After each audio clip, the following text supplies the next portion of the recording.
Hello दोस्तों, तो हम इस वीडियो में करेंगे क्लास 10 का साइंस। ठीक है, साइंस को हम लोग करेंगे। ये मॉडल क्वेश्चन है 2025 का एग्जाम के लिए। 2025 का बोर्ड एग्जाम के लिए मॉडल क्वेश्चन है, जो कि ये जैक के द्वारा बनाया गया है।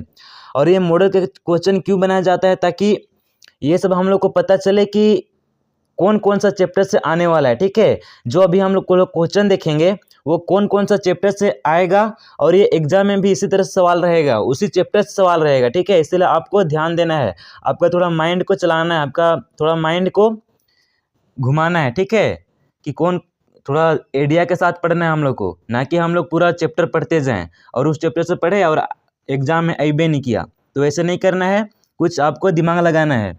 तो देखिए, इसमें हम लोग अगर आप हमसे जुड़ना चाहते हैं तो डिस्क्रिप्शन में इंस्टाग्राम का लिंक, टेलीग्राम का लिंक, व्हाट्सएप ग्रुप का लिंक, व्हाट्सएप चैनल का लिंक, सभी का लिंक आपको डिस्क्रिप्शन में मिल जाएगा। आप हमसे जुड़ सकते हैं। ठीक है, और अगर आप अभी तक चैनल को सब्सक्राइब नहीं किए हैं तो चैनल को सब्सक्राइब कर लेंगे, और अपने जितने भी सारे दोस्त हैं, आपके जितने भी दोस्त हैं, सभी के पास आप वीडियो को शेयर करेंगे, चैनल को शेयर करेंगे। ठीक है, तो फिर हम लोग देखते हैं क्वेश्चन को। देखिए, निम्नलिखित में से कौन सी अभिक्रिया ऊष्माशोषी अभिक्रिया है। इसमें हम लोग को बताना है ऊष्माशोषी अभिक्रिया कौन है। ठीक है, ऊष्माशोषी, तो क्या कोयले का जलना, क्या ये ऊष्माशोषी होगा? तो नहीं होगा। अब देखिए अगला क्या है, वनस्पति पदार्थों का खाद में अपघटन, शोषण की प्रक्रिया, कैल्शियम कार्बोनेट का अपघटन करके त्वरित चूना और कार्बन डाइऑक्साइड बनाना। इसका राइट आंसर हो जाएगा ऑप्शन नंबर डी। ठीक है, याद कर लेना है आपको, कैल्शियम कार्बोनेट का अपघटन करके त्वरित चूना और कार्बन डाइऑक्साइड बनाना, इसका राइट आंसर हो जाएगा। ठीक है, देखिए अब हम लोग का नेक्स्ट नंबर सवाल क्या है।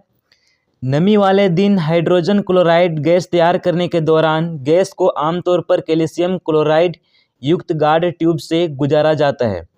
गार्ड ट्यूब में लिए कैल्शियम क्लोराइड की भूमिका है। तो क्या हो जाएगा इसका राइट आंसर? इसका उत्सर्जित गैस को अवशोषित करना, या गैस को नम करना, या गैस से नमी को अवशोषित करना, या उत्सर्जित गैस से क्लोरीन आयनों को अवशोषित करना।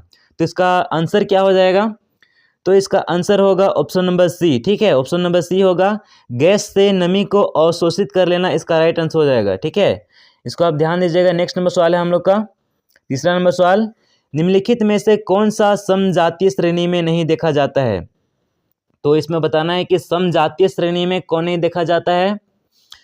तो ये रासायनिक गुणों में अंतर, ये है ना, ये आपको ये समजातीय श्रेणी में नहीं देखा जाता है। ठीक है, समजातीय रासायनिक गुणों में परिवर्तन। हम लोग का नेक्स्ट नंबर सवाल क्या है, देखिए, निम्नलिखित में से कौन सी द्विविस्थापन अभिक्रिया है। तो द्विविस्थापन में देखेंगे जो मतलब विस्थापित हो जाएगा, मतलब एक जगह से दूसरे जगह चला जाएगा। ठीक है, और वो द्विविस्थापन, तो देखिए यहाँ पे क्या है, Pb plus Cu plus Cl, फिर Pb, ये बनकर क्या हो रहा है, मतलब ये जो है आपका इधर का क्या कहलाता है, इस साइड का कहलाता है आपका अभिकारक। ठीक है, याद रखना है आपको, क्योंकि ये एग्जाम में आ भी सकता है। ठीक है,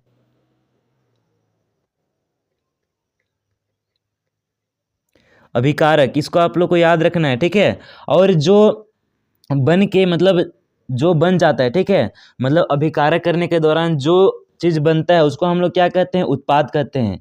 यानी ये हो जाएगा आपका उत्पाद। ठीक है, उत्पाद, उत्पाद है ये। ठीक है, तो इसको आप लोग को ध्यान में रखना है। इसमें हम लोग को बताना है द्विविस्थापन अभिक्रिया कौन है। तो Pb प्लस Cu क्लोराइड, मतलब कॉपर क्लोराइड होगा। फिर उसमें देखिए क्या क्या बन रहा है, तो Pb क्लोराइड प्लस कॉपर।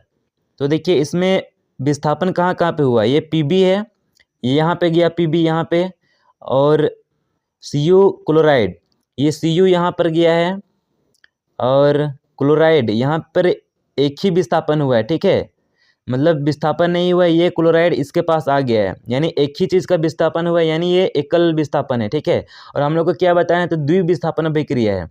अब देखिए दूसरा में क्या है, सोडियम और सोडियम सल्फेट और बेरियम क्लोराइड, और barium sulphate plus sodium chloride. ठीक है, इसमें देखिए क्या क्या है, तो Na सोडियम यानी Na2 और SO4, फिर इधर देखिए कहाँ चल गया, Na यहाँ पे चल गया, यहाँ पे था, सो यहाँ पे आ गया। ठीक है, NaCl, और Cl यहाँ पे है सो यहाँ पे चल गया, इसका मतलब ये भी विस्थापन हुआ, दोनों विस्थापन हुआ है। और देखिए ये बेरियम क्लोराइड यानी ये बेरियम सल्फेट यहाँ पे आ चुका है। देखिए यहाँ पे ये मतलब द्विविस्थापन हुआ है इसमें, ठीक है, इसमें द्विविस्थापन हुआ है, इसका मतलब यही इसका राइट आंसर हो जाएगा। अब देखिए हम लोग का नेक्स्ट नंबर सवाल क्या है, 5 नंबर सवाल देखना है हम लोग को ना। तो देखिए क्या है, जल का विद्युत अपघटन एक अपघटन अभिक्रिया है। जल के विद्युत अपघटन के दौरान मुक्त होने वाली हाइड्रोजन और ऑक्सीजन गैसों का मोल अनुपात है। तो इसका मोल अनुपात कितना होता है, तो इसका होता है 2:1, ठीक है, 2:1, इसको आपको याद रखना है। कितना होता है, तो 2:1, ठीक है, इसको आपको याद रखना आप सबको।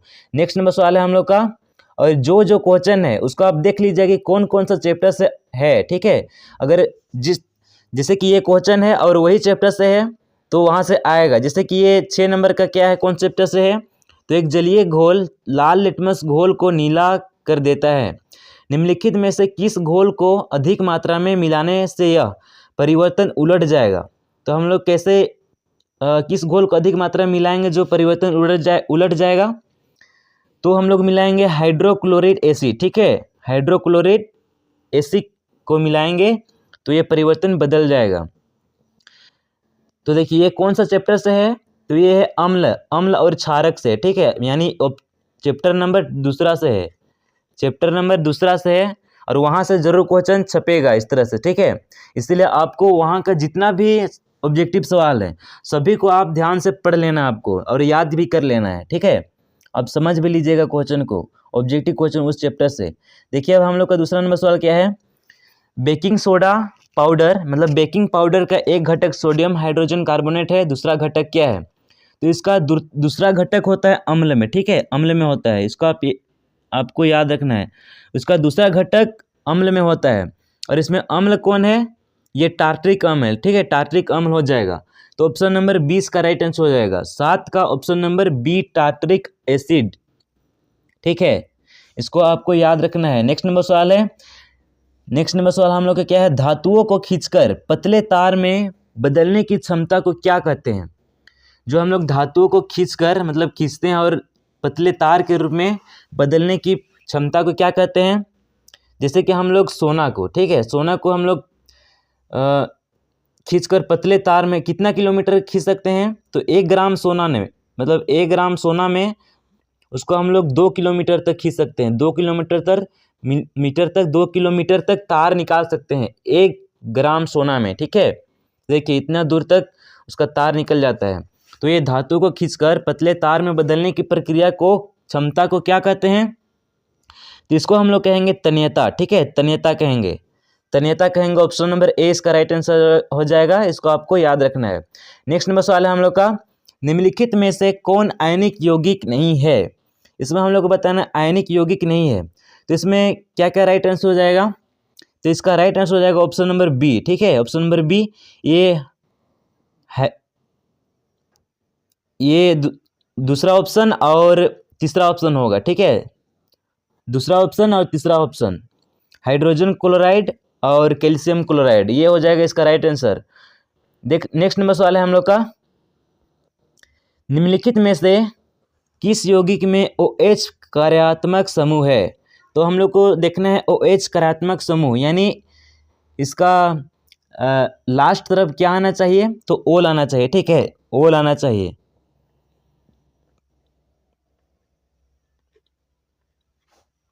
ओल आना चाहिए इसका लास्ट तरफ, ठीक है, ओल।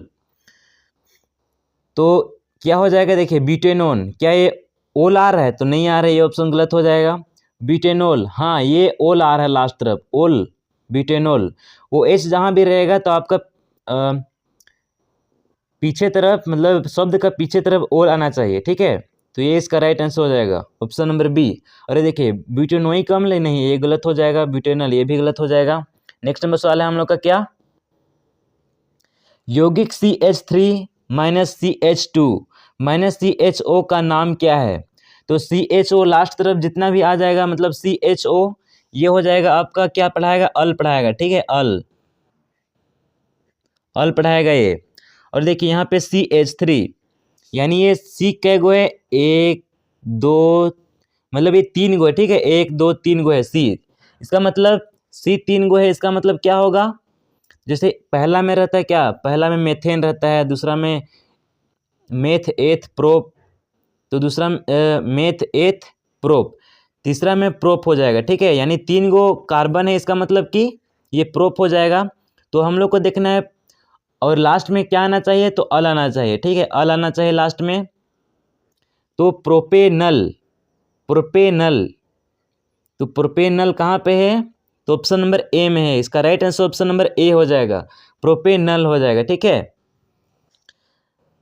नेक्स्ट नंबर सवाल हम लोग का क्या है, आहार नली के किस भाग में भोजन का अंतिम पाचन होता है।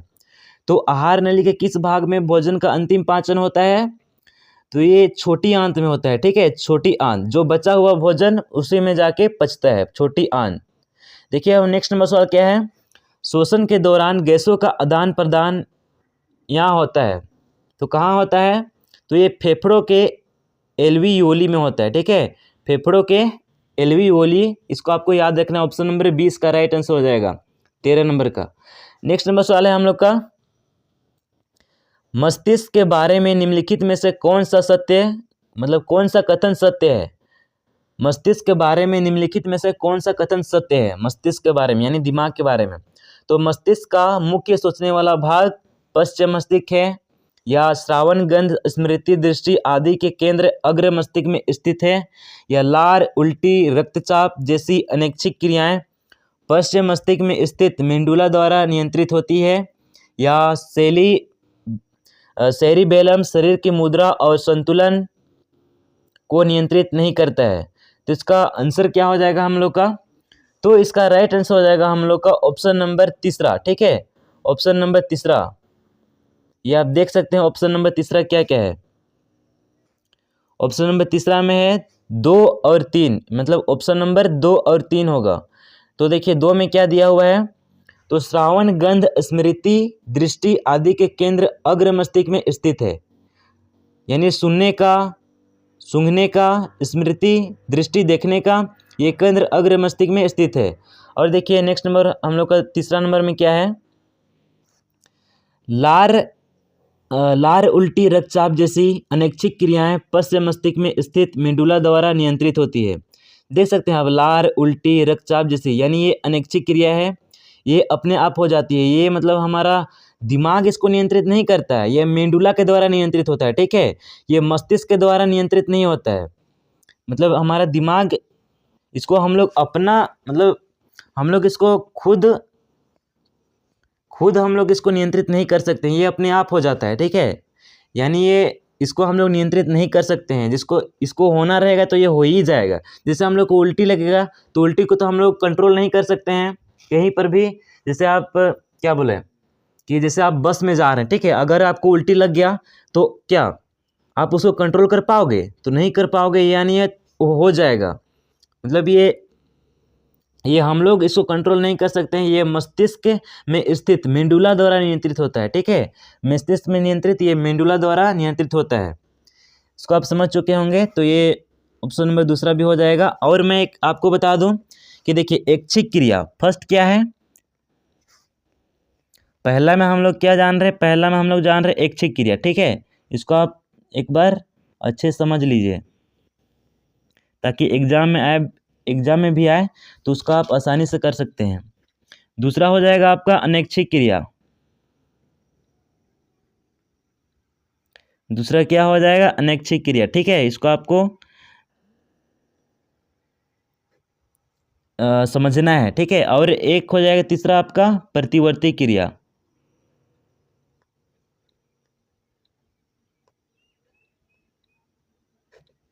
तो प्रतिवर्ती क्रिया में क्या हो जाता है, मतलब ऐच्छिक और अनैच्छिक और प्रतिवर्ती क्रिया में क्या होता है, देखिए तो ऐच्छिक क्रिया में हम लोग सबसे पहले समझ लेते हैं, ऐच्छिक क्रिया में सबसे पहले होता क्या है। तो ऐच्छिक क्रिया ऐसी क्रिया है जिसमें हमारा नियंत्रण होता है, ठीक है, हमारा नियंत्रण होता है। जैसे हम लोग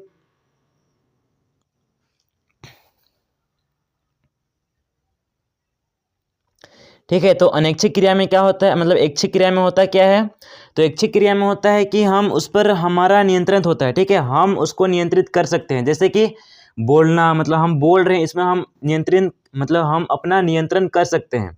जैसे लिखना, फुसफुसाना, इस सब में हम लोग अपना नियंत्रण कर सकते हैं, ठीक है।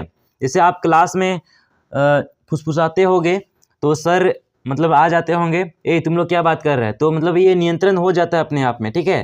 जब सर आया तुरंत आप शांत हो गए, मतलब ये आप खुद में नियंत्रित कर सकते हैं, उसको बोलते हैं ऐच्छिक क्रिया, ठीक है, ऐच्छिक क्रिया। और ये अनैच्छिक क्रिया होता क्या है, देखिए अनैच्छिक क्रिया होता क्या है, तो अनैच्छिक क्रिया जिस पर हमारा नियंत्रण नहीं होता है। ऐसी क्रिया जिस पर हमारा नियंत्रण नहीं होता है, ये दिमाग के द्वारा नियंत्रित होता है, ठीक है, दिमाग के द्वारा नियंत्रित होता है। और इसका उदाहरण समझ लीजिए, उदाहरण क्या क्या हो जाए, जैसे दिल का धड़कना, सांस का लेना। अगर आप इसको रोक दोगे तो खत्म हो जाओगे, अगर सांस आप रोक देंगे तो आप खत्म हो जाओगे, ठीक है। इसलिए ये दिमाग, मतलब ये अनैच्छिक क्रिया है, ठीक है। नेक्स्ट नंबर हम लोग क्या है, प्रतिवर्ती क्रिया। अब प्रतिवर्ती क्रिया होता क्या है, तो ये प्रतिवर्ती क्रिया ये अपने आप होता है, ठीक है, अपने आप हो जाता है, जैसे कि अचानक हो जाता है। जैसे कि हम लोग किसी गर्म पानी को छू देते हैं, तो गर्म पानी को छूते हैं तो उसमें हम लोग तुरंत हाथ को हटा लेते हैं। इसमें सबसे पहले ये मेडुला द्वारा नियंत्रित होता है, ठीक है। सबसे पहले हम लोग हटाते हैं, फिर दिमाग में जाता है कि हाँ क्या चीज़ है, मतलब वो क्या चीज़ है उसको बारे में पता चल जाता है। जैसे कि आप दोस्त दोस्त में होता क्या है कि आप अगर क्लास में हैं, क्लास में बैठे हैं साथ में बेंच में, तो कोई आपसे मजाक करता है, जैसे आप जैसे बैठने वाले रहते हो, फिर आपका नीचे कोई पेन रख देता है, ठीक है, पेन रख देता है, तो वो उसको जैसे ही पता चलता है, थोड़ा सा जोपता है, मतलब पेन थोड़ा सा जोपता है, उसके बाद वो तुरंत उठ जाता है। मतलब वो देखता नहीं है कि क्या है, ठीक है, क्या है उसको देखता नहीं है, तुरंत थोड़ा सा जोपता है, उड़ जाता है, उसके बाद देखता है अच्छा पेन से जोप रहा था, तो ये पता चलता है, ठीक है। ये प्रतिवर्ती क्रिया हो जाएगा, ठीक है। तो उम्मीद है आप समझ चुके होंगे, थोड़ा मोड़ा भी समझे काफ़ी है। नेक्स्ट नंबर सवाल हम लोग का क्या है उसको देखिए। तो बेमेल जोड़ी का चयन करें, इसमें हम लोग को बेमेल जोड़ी का चयन करना है, ठीक है, बेमेल जोड़ी का चयन करना है। तो बेमेल जोड़ी का चयन क्या हो जाएगा, तो ये हो जाएगा एड्रेनालाइन और पिट्यूटरी ग्रंथि, ठीक है, एड्रेनालाइन और पिट्यूटरी ग्रंथि, ये इसका राइट आंसर हो जाएगा। और बाकी ये सब है, टेस्टोस्टेरोन विरिसन ये होता है, और एस्ट्रोजन अंडाशय ये भी होता है, और थायरोक्सिन थायराइड ये भी होता है, ठीक है। ये इसका गलत हो जाएगा, एड्रेनालाइन पिट्यूटरी ग्रंथि, ये इसका राइट आंसर हो जाएगा। अगला देखिए क्या है हम लोग का, एक फूल में नर और मादा युग्मक अंकुरन कोशिकाएं उत्पन्न करने वाले भाग है, तो ये क्या है, तो ये परागकोश और अंडाशय है, ठीक है, परागकोश और अंडाशय इसका राइट आंसर हो जाएगा। अगला देखिए हम लोग का क्या है, अमीबा, स्पाइरोगाइरा और यीस्ट में प्रजनन की एक सामान्य विशेषता यह है कि क्या है, तो ये वे अलैंगिक रूप से प्रजनन करते हैं, क्या बोले हम, तो वे अलैंगिक रूप से प्रजनन करते हैं, ऑप्शन नंबर ए इसका राइट आंसर हो जाएगा। नेक्स्ट नंबर सवाल हम लोग का क्या है कि नीचे दी गई सूची में से उस लक्षण का चयन करें जिसे अर्जित किया जा सकता है लेकिन विरासत में नहीं मिलता है। ये क्या है, अर्जित किया जा सकता है लेकिन विरासत में नहीं मिलता है, आँखों का रंग या त्वचा का रंग या शरीर का आकार या बालों की प्रकृति, तो क्या हो जाएगा, तो इसका राइट आंसर हो जाएगा ऑप्शन नंबर सी, ठीक है, शरीर का आकार, शरीर का आकार ये उस लक्षण का चयन करें जिसे अर्जित किया जा सकता है लेकिन विरासत में नहीं मिलता है, ठीक है, इसको हम लोग पा सकते हैं लेकिन ये विरासत में नहीं मिलता है, तो ऑप्शन नंबर सी इसका राइट आंसर हो जाएगा, शरीर का आकार को। देखिए हम लोग का नेक्स्ट नंबर सवाल क्या है कि प्राकृतिक चयन द्वारा प्रजातियों के विकास का सिद्धांत दिया गया था, तो ये प्रजातियों द्वारा, मतलब प्राकृतिक चयन द्वारा प्रजातियों के विकास का सिद्धांत दिया गया था, तो ये किसके द्वारा दिया गया था, तो ये डार्विन के द्वारा, ठीक है, डार्विन, ऑप्शन नंबर बी हो जाएगा इसका राइट आंसर। क्या बोले हम, तो ये डार्विन, ऑप्शन नंबर बी इसका राइट आंसर हो जाएगा। आगे देखिए क्या है, निम्नलिखित में से कौन सा कथन सत्य है, इसमें हम लोग को बताना है कौन सा कथन सही है, उसके बारे में हम लोग को बताना है। तो इसमें क्या हो जाएगा, एक ये हो जाएगा, ठीक है, ऑप्शन नंबर ए, एक उत्तल लेंस में 4 डायऑप्टर शक्ति है जिसकी फोकस दूरी 0.25 मीटर होती है, ठीक है। क्या बोले हम, तो एक उत्तल लेंस में 4 डायोप्टर शक्ति होती है जिसकी फोकस दूरी 0.25 मीटर होती है। तो ये इसका राइट आंसर हो जाएगा। अगला देखिए हम लोग का क्या है, निम्नलिखित में से किसमें अनंत पर रखी गई वस्तु का प्रतिबिंब अत्यधिक छोटा और बिंदु आकार का होगा। तो ये किसमें होगा, तो इसको हम लोग कैसे कौन सा दर्पण में रखेंगे, मतलब कौन सा दर्पण में होगा, तो इसमें हम लोग केवल अवतल दर्पण, उत्तल दर्पण, अवतल लेंस और उत्तल लेंस सभी में होगा, ठीक है। अवतल दर्पण, उत्तल दर्पण, अवतल लेंस और उत्तल लेंस। तो ये ऑप्शन नंबर डी इसका राइट आंसर हो जाएगा। आगे देखिए क्या है, एक व्यक्ति 2 मीटर से अधिक दूरी पर रखी वस्तुओं को स्पष्ट रूप से नहीं देख सकता है। इस दोष को निम्न क्षमता के लेंस का उपयोग करके ठीक किया जा सकता है। तो देखिए, एक व्यक्ति 2 मीटर से अधिक दूरी पर 2 मीटर से अधिक दूरी पर रखी वस्तुओं को साफ से नहीं देख सकता है। इस दोष को निम्न क्षमता के लेंस का उपयोग करके ठीक किया जा सकता है। तो इसमें इस क्वेश्चन को हम लोग को समझने का प्रयास करते हैं, ठीक है। इस क्वेश्चन को हम लोग समझने का प्रयास करते हैं। तो हम लोग को इसमें समझना है कि निकट दृष्टि दोष में क्या होता है। निकट दृष्टि दोष में क्या होता है कि हम साफ मतलब सामने की वस्तु को स्पष्ट रूप से देख सकते हैं, ठीक है। निकट दृष्टि दोष में क्या होता है कि सामने की वस्तुओं को स्पष्ट रूप से देख सकते हैं लेकिन दूर की वस्तुओं को स्पष्ट रूप से नहीं देख पाते हैं। इसे कहते हैं निकट दृष्टि दोष। यानी ये इस व्यक्ति को निकट की मतलब निकट दृष्टि दोष है। इसका मतलब कि इसको कौन सा चश्मे का प्रयोग करना चाहिए, कौन सा लेंस चश्मे का प्रयोग करना चाहिए, तो इसको अवतल लेंस का चश्मे का प्रयोग करना चाहिए इस दोष को दूर करने के लिए। और अवतल लेंस में क्या होता है, अवतल लेंस में चिन्ह कैसा रहता है, तो माइनस में रहता है, ठीक है। और उत्तल लेंस में क्या रहता है, उत्तल लेंस में चिन्ह प्लस में होता है। तो हम लोग इसमें देखना है कि माइनस कहाँ पे है, मतलब 2 जगह है।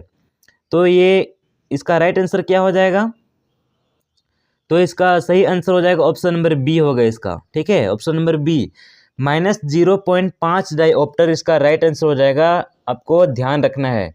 अगला देखिए क्या है कि प्रकाश की निम्नलिखित में से कौन सी घटनाएं इंद्रधनुष के निर्माण में शामिल है। तो प्रकाश की इसमें कौन सी घटनाएं इंद्रधनुष के निर्माण में शामिल है, तो ये हो जाएगा अपवर्तन, विक्षेपण और आंतरिक परावर्तन, ठीक है। अपवर्तन, विक्षेपण और आंतरिक परावर्तन। ऑप्शन नंबर सी इसका राइट आंसर हो जाएगा, आपको याद रखना है। नेक्स्ट नंबर सवाल हम लोग का क्या है कि 1/5 ओम वाले 5 प्रतिरोधकों का उपयोग करके कौन सा न्यूनतम प्रतिरोध बनाया जा सकता है। तो क्या हो जाएगा, 1/5 वाले 5 प्रतिरोध का उपयोग करके कौन सा न्यूनतम प्रतिरोध बनाया जा सकता है, तो ये 1/25, ठीक है। 1/25 इसका right answer option number B हो जाएगा। अगला देखिए क्या है हम लोग का, प्रतिरोधकता नहीं बदलती यदि प्रतिरोधकता नहीं बदलती यदि क्या हो जाएगा, तो ये प्रतिरोधक का आकार बदल दिया जाए। ऑप्शन नंबर सी इसका राइट आंसर हो जाएगा, प्रतिरोधक का आकार बदल दिया जाए। अब देखिए नेक्स्ट नंबर सवाल, गलत कथन को चुनना है, ठीक है। गलत कथन को हम लोग को चुनना है, तो क्या हो जाएगा इसमें गलत कथन, तो इसमें गलत कथन हो जाएगा ऑप्शन नंबर डी, भारत में ऐसी प्रत्यावर्ती धारा हर 1/50 सेकेंड के बाद दिशा बदलती है। ऑप्शन नंबर डी इसका राइट आंसर हो जाएगा।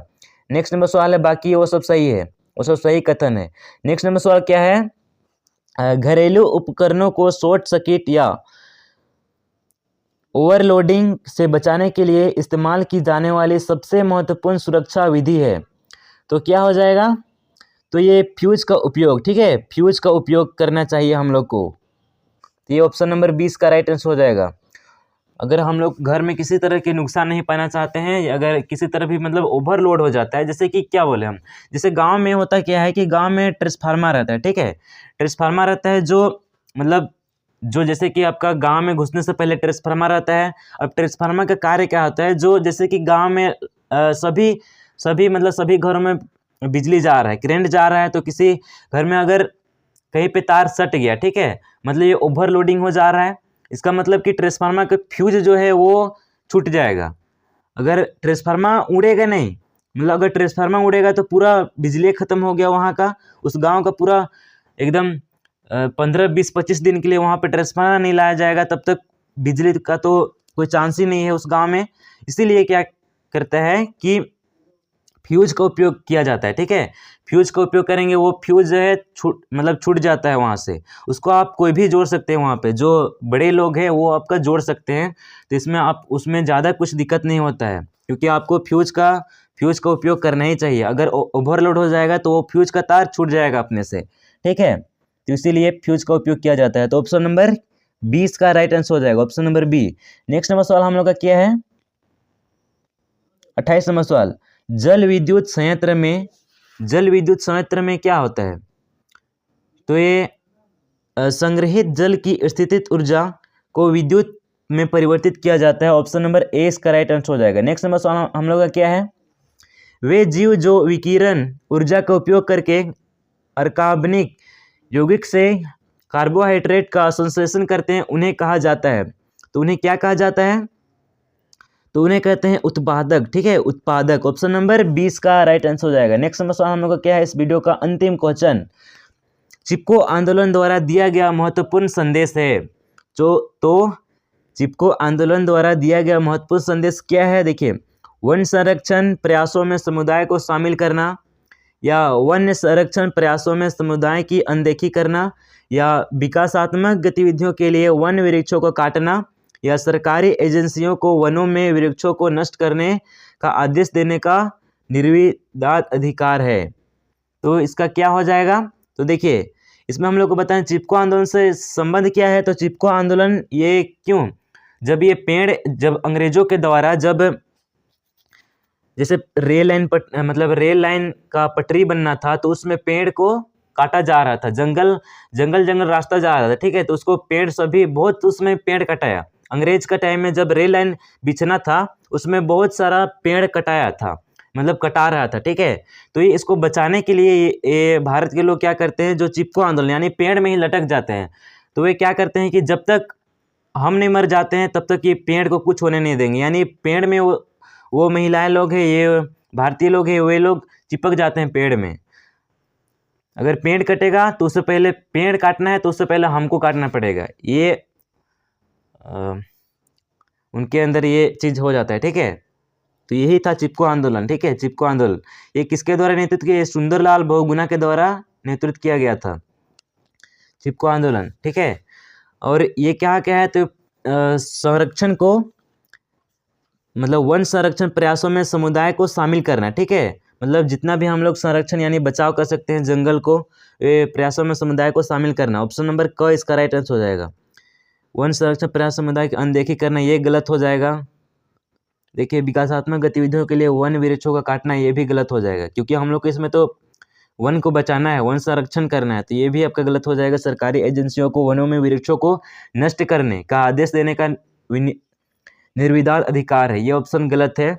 तो ऑप्शन नंबर क इसका राइट आंसर हो जाएगा। ये था आपका 30 ऑब्जेक्टिव क्वेश्चन, जो कि इसमें से ही आप लोग को एग्जाम में पूछा जा सकता है इसी के माध्यम से। यहाँ जिस तरह से क्वेश्चन दिया गया है, जिस पार्ट से दिया गया है, उसी पार्ट से आपको एग्जाम में क्वेश्चन दिया जाएगा। इसीलिए आपको ध्यान रखना है, ठीक है, थोड़ा माइंड का उपयोग करना है। अगर नीचे देखिए क्या है कि अति लघु उत्तरीय प्रश्न, अगर आपको इसको ही करना है तो आपको इस चैनल में बने रहना है। मैं कुछ दिन में इसका आंसर बहुत सरल तरीक़ा से डाल दूंगा, फिर आप लोग कुछ बहुत समझ जाएंगे, ठीक है। इसलिए आपको चैनल पे बने रहना है, और अपने जितने भी सारे दोस्त हैं, आपके जितने भी दोस्त हैं, सभी के पास आप शेयर कर देंगे इस वीडियो को, और चैनल को भी शेयर कर देंगे, ठीक है, चैनल को भी। अगर आप हमसे जुड़ना चाहते हैं तो डिस्क्रिप्शन में व्हाट्सएप ग्रुप का लिंक, व्हाट्सएप चैनल का लिंक, टेलीग्राम का लिंक, सभी का लिंक दिया गया है। उसमें आपको PDF भी अवेलेबल, मतलब PDF भी दिया जाता है। इसलिए आप व्हाट्सएप सभी ग्रुप में आपको जुड़ जाना है। इससे आपको बहुत फ़ायदा मिलने वाला है। आपका एग्ज़ाम के लिए, आपका बोर्ड एग्ज़ाम के लिए काफ़ी सहायता मिल सकती है हमारे चैनल की ओर से आप सभी के लिए, ठीक है। फिर हम लोग मिलते हैं अगला नेक्स्ट वीडियो पर। तब तक के लिए आप बने रहिए हमारे चैनल पर, ठीक है।